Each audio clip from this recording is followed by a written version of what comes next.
Assalamu alaikum wabarakatuh to the Muslims in here, and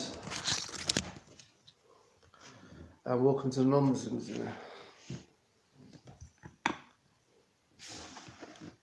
Cool. Okay. Basically,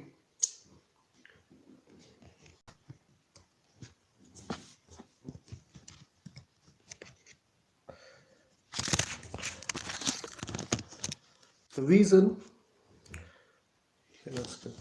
the reason why I make these videos is before I became Muslim, I made 1,000,001 mistakes, and I don't wish that on anybody to go through that. Yeah. So if I can just give some advice, and it stops one person from going through those 1,000,000 mistakes, then I'm happy.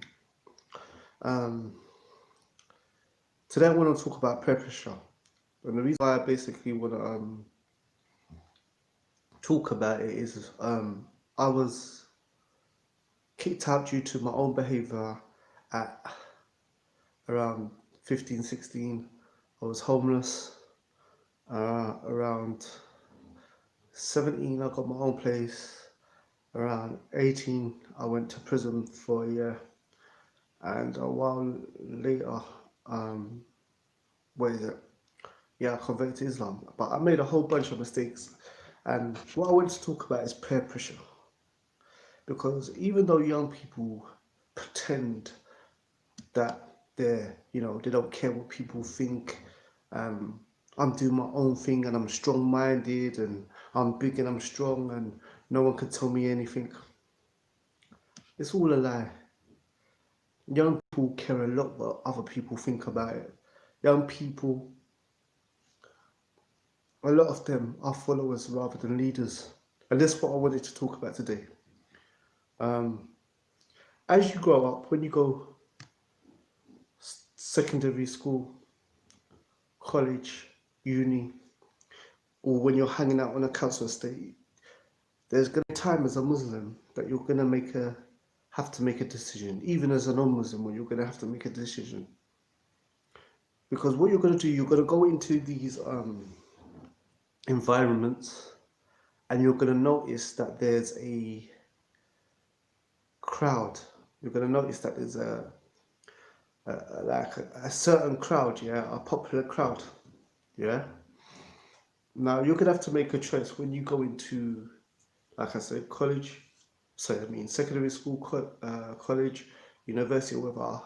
Are you going to be, there's two people you're going to be. You're going to either be the person, the Muslim person that goes in, doesn't have the most friends, not everyone thinks you're cool, people might even mock you, laugh about you behind your back and so forth, but at least you're you, at least you're following what you believe and what you've been taught. Or you're going to be a Muslim that goes into secondary school, college, university, and you're going to be a fake person who does certain things to get acceptance. And those things will either be act a fool,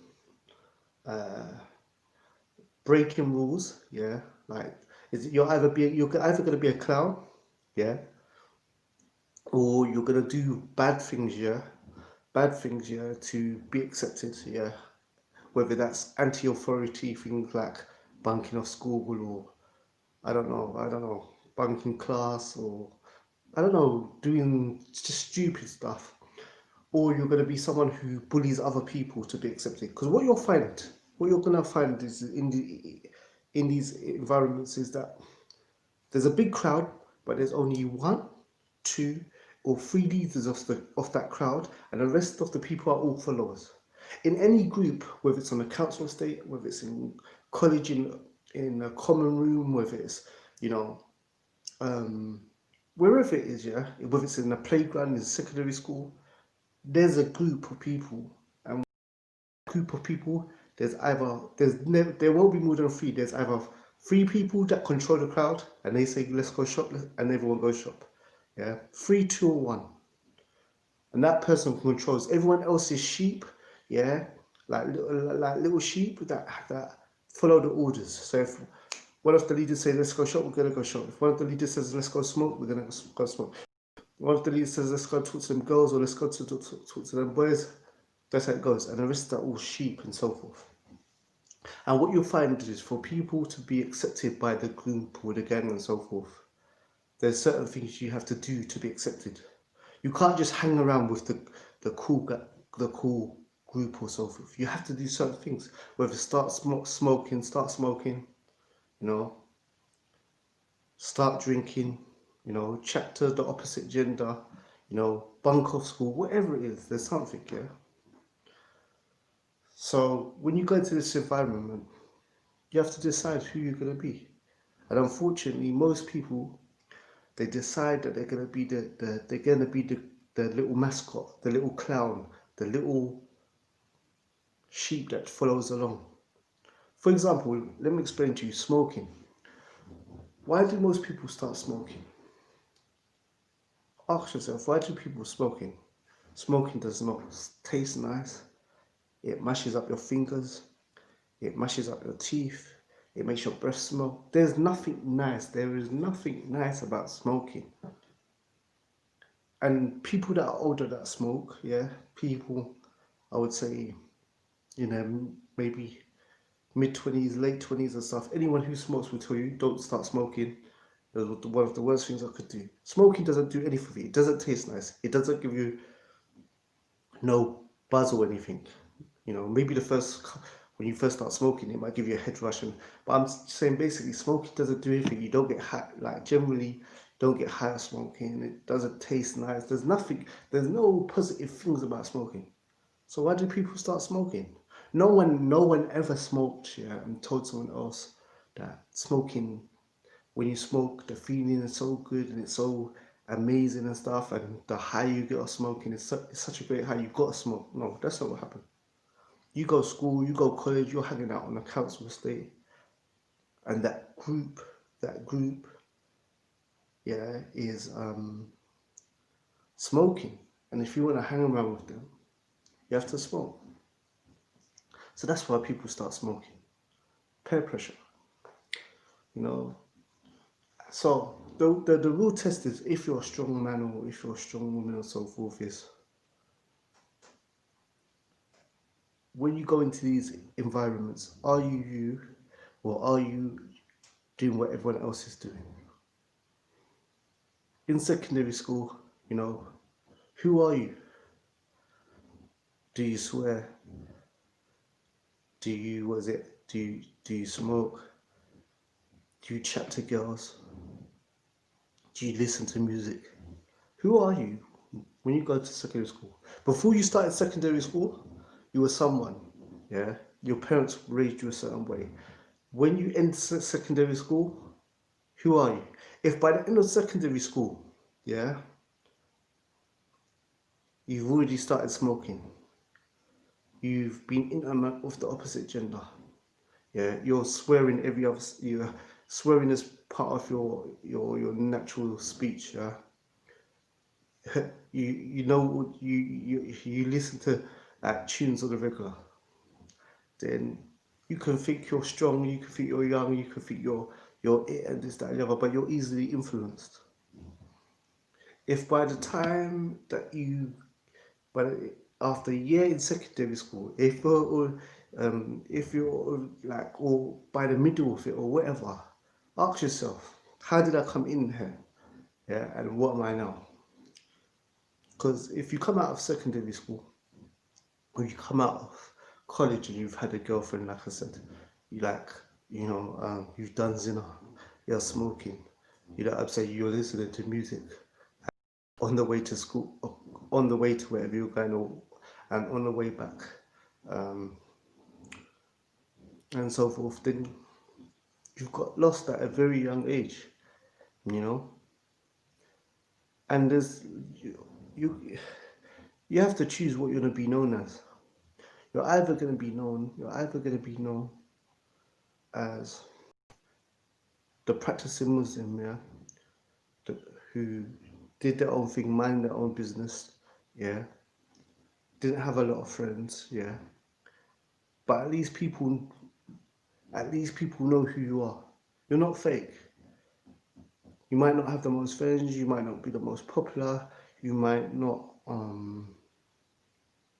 you might not say, everyone might not say hello to you when you walk through the common room, or when you pass through the estate.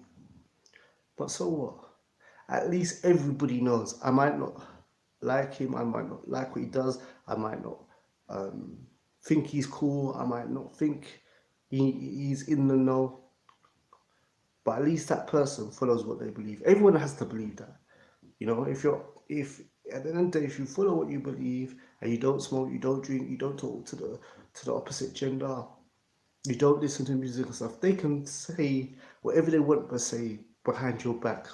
Yeah, or even when you're passing and this, that, and the other. But one thing they have to admit to themselves, that this person is not a sheep, yeah, and he's a strong-minded individual. Even if I don't agree with what he believes or whatever and so forth, people say this person is a real person.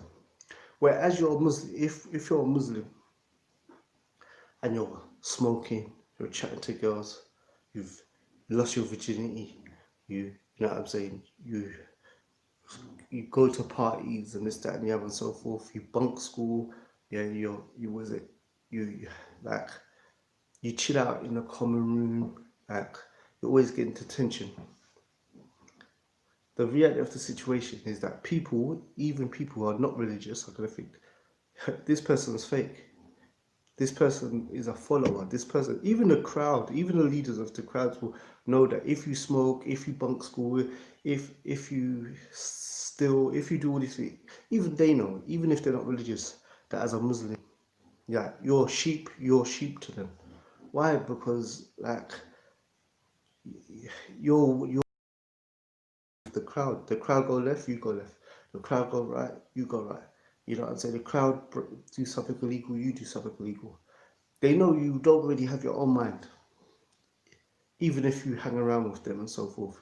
Whereas the other person, they know we can't say to him, "Go, come, let's go smoke, let's go break a window, let's go bunk, let's go, do this, whatever it is."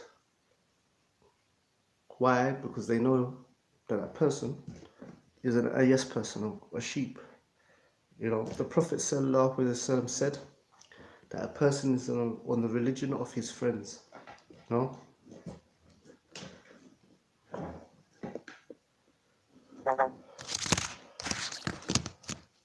The person is on the religion of their friends. So, your company speaks about who you are. So, wallah, he's better to be loved by Allah, be that Muslim, like I said, with couple friends in school, not popular. Yeah. When you walk through the lunchroom or wherever, or the common room or whatever, everyone names saying yeah and high-fiving you and so forth. But at least you're you. So that's all I want to say, yeah. Like, as Allah says in the Quran, Islam started as something strange and it will return as something strange. So glad tidings to be to a stranger. Don't, brothers and sisters, please, please, please, please, please, don't go into secondary school, yeah, and coming out, losing your virginity, started smoking, listen to music on the way, yeah, to school, on the way back, yeah, what is it? Chilling out with the opposite gender, yeah. Don't just don't lose yourself, because the thing is that if you do give up all your morals and all your principles to hanging with these people, yeah, when things go wrong, these people are not going to give a damn about you. If you hang out with the cool crowd, yeah, if you hang out with the cool crowd, yeah, and you start smoking and you get addicted, yeah, and trust me, cigarettes are not an easy thing to give up. Cigarettes, weed, these are not easy, even though cigarettes not classed as a drug and weed is classed as C now. Trust me, it takes a lot of willpower to give up smoking cigarettes and weed. But the point is, I'm saying this, the crowd, yeah, the crowd, to be accepted into the crowd, yeah, they will encourage you, yeah, and they will push you, yeah, into, what is it? starting to smoke cigarettes and weed, or starting to drink. But when you're addicted, trust me, none of the crowd are going to help you get off it. The crowd will push you to zina, yeah, and getting a girlfriend and, chatting up girls and going clubbing, or, being intimate with girls and stuff. But if you get a girl pregnant, yeah, or if you as a girl get pregnant, the crowd are not going to help you through pregnancy. They're not gonna aid you, they're not gonna aid you when you're in school, yeah, and you're pregnant, or you're in college and you're pregnant. They will do everything to help you, yeah. Not help you, it's not help you. They will do anything to involve you in the haram. But once you're involved in haram and you're mash up, they're not going to be there. If the crowd motivate you or encourage you or put pressure on you, yeah, to steal things from shop, or, break a shop window, or I don't know, do something wrong, just do something illegal. When you get in trouble with the police and so forth, or when you get caught and this, that, and the other, they are not going to help you. They're not going to help you with zina. They're not going to help you with smoking. They're not going to help you and so forth.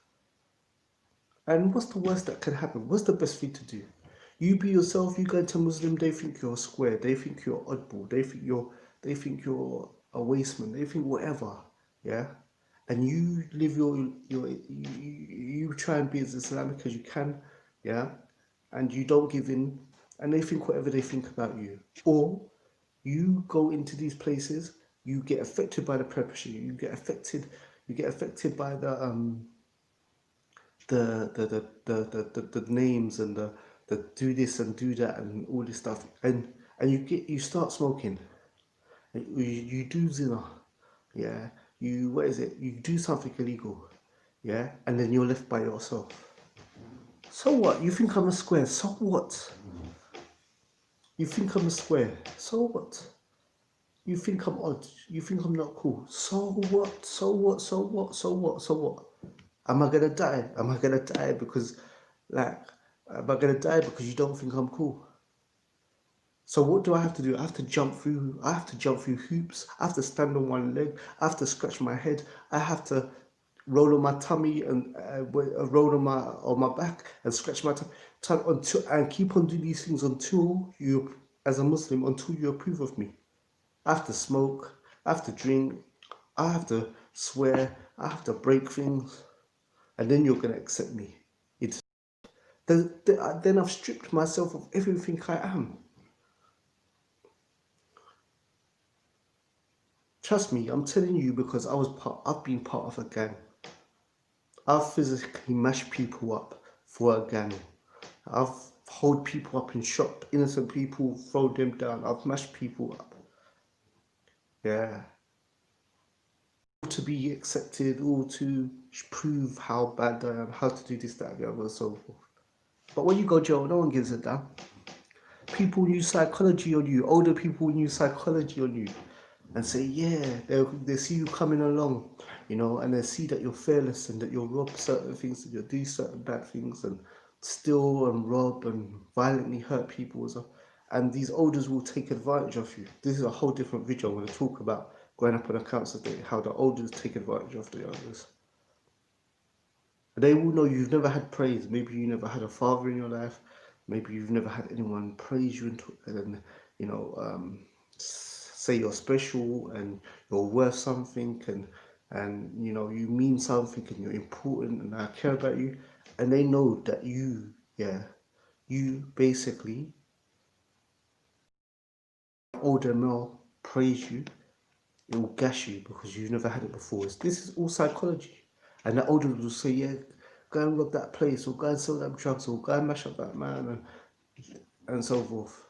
And because you've never had praise, yeah, and because you think it's a compliment, you would risk your life doing madness, yeah, just to get that praise and that love. So, for example, you see,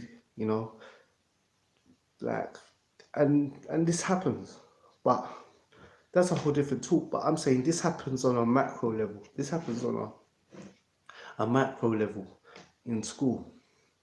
So, like I'm saying, like, let me give you a prime example. I said to some brothers that in their masjid, young brothers, I said to them, even when you go to school, yeah, it's so important to choose when you're going home where you're gonna sit on the bus. Why? Watch how important this. Even where you sit on the bus, yeah, can determine, yeah, how people see you. What do I mean? For example, if you're a Muslim boy or a Muslim girl, you get up, you're going home, get on the bus, you don't sit downstairs, most of them don't. You go upstairs, you go to the back. If you sit upstairs at the back, what you find normally is that there's a lot of the popular kids are on the back seat. Yeah, it's changed a bit because of Corona, but you know what I'm talking about. So now there's a bunch of people that go to the same school, yeah, and now what happens is that there's these kids on the bus. Now I'm just being straight. Look, I've been Muslim all my life and stuff like that, but you got non-Muslim kids on the bus. What are they talking about? They're talking about music. They're talking about relationships. They're talking about naughty things, yeah. So there's a Muslim kid amongst them now. So now they're talking about, what boys they're linking and what girls they're linking, and what they did or what they're gonna do on the weekend with their boyfriend, girlfriend. So there's little Muhammad or little Aisha sitting on the back of the bus now. So what they do, they start asking each other, "Have you lost your virginity? Are you a virgin? Are you a virgin? Are you a virgin?" All the non-Muslim kids, because it's nothing. They're like, yeah, yeah, yeah, yeah, yeah. Yeah, I'm not a virgin, I'm not a virgin. I'm bragging about it like it's something to brag about. Yeah, I'm not a virgin, I'm not a virgin, I'm not a virgin. It comes to Aisha, when it comes to Muhammad and so forth, they asked him, what about you, what about you, what about you? What's Muhammad going to do? What's Aisha going to do? They're not going to be big and confident and, yeah, no, I haven't had any relationships or this, that and the other, so forth. It's not part of my religion. We only have marriage, and we don't do zina. They're not going to say that. Why? Because the vast majority are non-Muslims and they're bragging about, doing zina. So they're going to lie, say, yeah, I have, or whatever, or so forth. Like, so even when you place yourself on the bus, you know what I'm saying?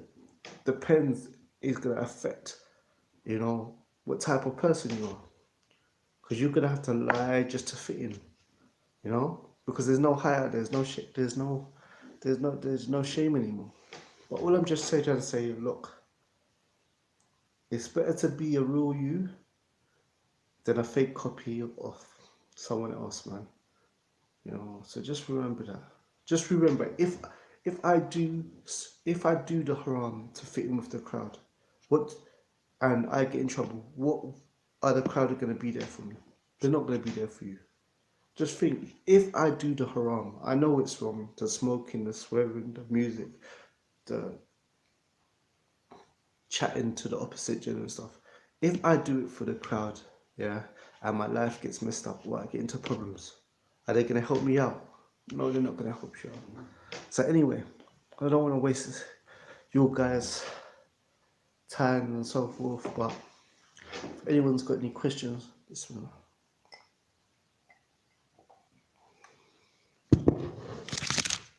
Let me know. If not, I'm going to sign out, inshallah.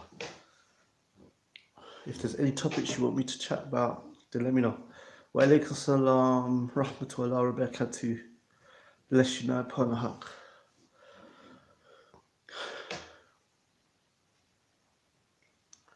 Are we allowed to beatbox? It's haram, man. Beatboxing is music. Look, the point is this. The Prophet said musical instruments are haram. What's haram about the musical instruments? Is it the shape? No.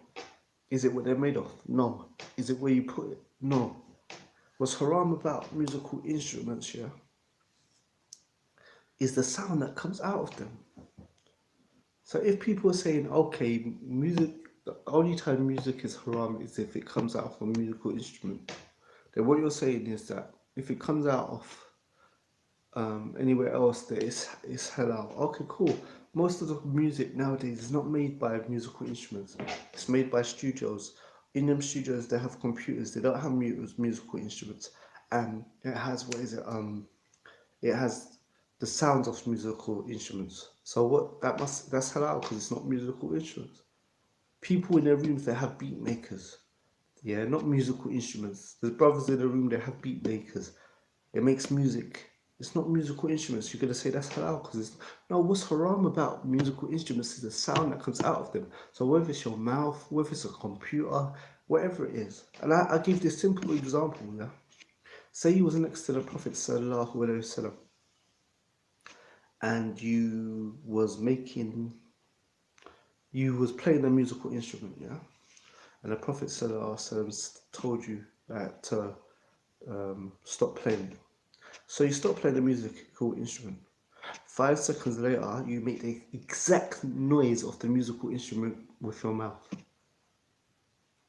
What do you think the Prophet's going to do? He's just going to look at you like, what are you doing? Because what's haram about the musical instruments is the sound that gets out of it. People are trying to find loopholes in Allah's deen. There's no loopholes, man. Well, I don't understand what these people's obsession with music is. Alhamdulillah, I found out music was haram. It was hard to give it up and stuff like that. It was tough at first and so forth. But alhamdulillah, I got over it. I don't need it anymore. It was hard at first. It was hard at first. Then after a while, it became manageable, but it was tough. And then I got to the stage where I don't need anything. No machine, no music, none of it, man. I don't know why people need to be happy, man. There's certain necessities in life, like food, water, oxygen. Music is not one of them, but society's just made it like that. So anyway, guys, man, it's cool. Take care, inshallah. Assalamu alaikum wa rahmatullah wa barakatuh.